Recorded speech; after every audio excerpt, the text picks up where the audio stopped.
일본의 경제 보복으로 그렇지 않아도 어려운 우리 경제가 예측하기조차 어려운 심각한 위기에 직면해 있습니다. 오늘 저는 당면한 위기 상황에 대한 저와 우리 당의 제안을 말씀드리고자 합니다.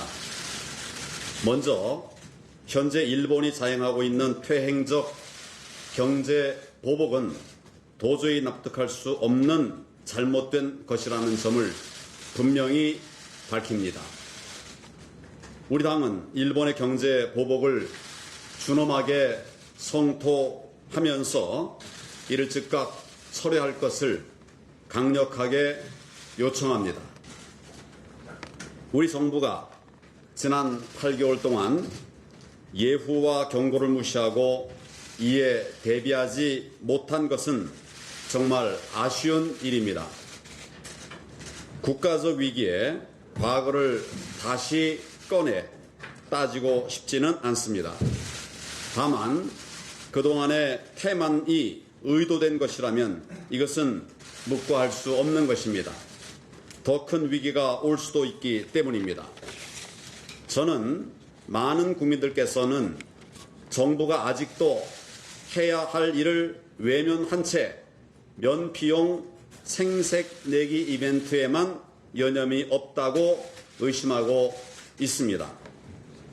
반일 감정을 계속 국내 정치에 이용하고 국론 분열의 반사이익을 꾀한다면 정부의 국정을 감시할 의무가 있는 제1야당으로서는 가만히 있을 수가 없는 것입니다. 문제 해결의 핵심은 역시 그동안의 대한민국의 성공 방정식이었던 한미일 공조를 복원하는 것입니다. 우리가 지켜온 한미일 경제안보 공동체는 동아시아 평화와 발전의 초석이면서 자유민주주의 발전의 모범이 되어 왔습니다. 무한 경쟁으로 치닫는 국제 경쟁에서 한미일의 경제안보 공동체는 그 어느 때보다도 필요합니다. 이제라도 호혜의 정신과 대화로 오해를 풀고 북핵 문제 해결 등 미래 지향의 공동 목표에 협력해 나가야 합니다. 국민 여러분, 저는 오늘 우리에게 닥칠 피해를 최소화하고 전화위복의 계기로 만들어가기 위해서 정부의 신속하고 적극적인 대책을 요구합니다. 첫째, 서둘러서 대일 특사를 파견할 것을 대통령께 강력하게 요청합니다. 이 문제는 결국 외교적으로 풀 수밖에 없고 대통령께서 직접 나서서 해결해야 할 문제입니다. 어떤 나라든 국익을 우선해 두고 국가 간 신뢰를 토대로 움직이는 것이 국제사회의 기본 질서입니다. 우리의 대일 외교 역시 다르지 않습니다. 대한민국의 국익을 중심에 두고 상호 신뢰를 바탕에 둔 한일 관계를 구축해 나가야 합니다. 일본과의 과거 악연은 한순간에 풀 수 없습니다. 그렇기 때문에 미래지향적인 상생의 해법이 더욱 절실한 것입니다. 중요한 것은 타이밍입니다.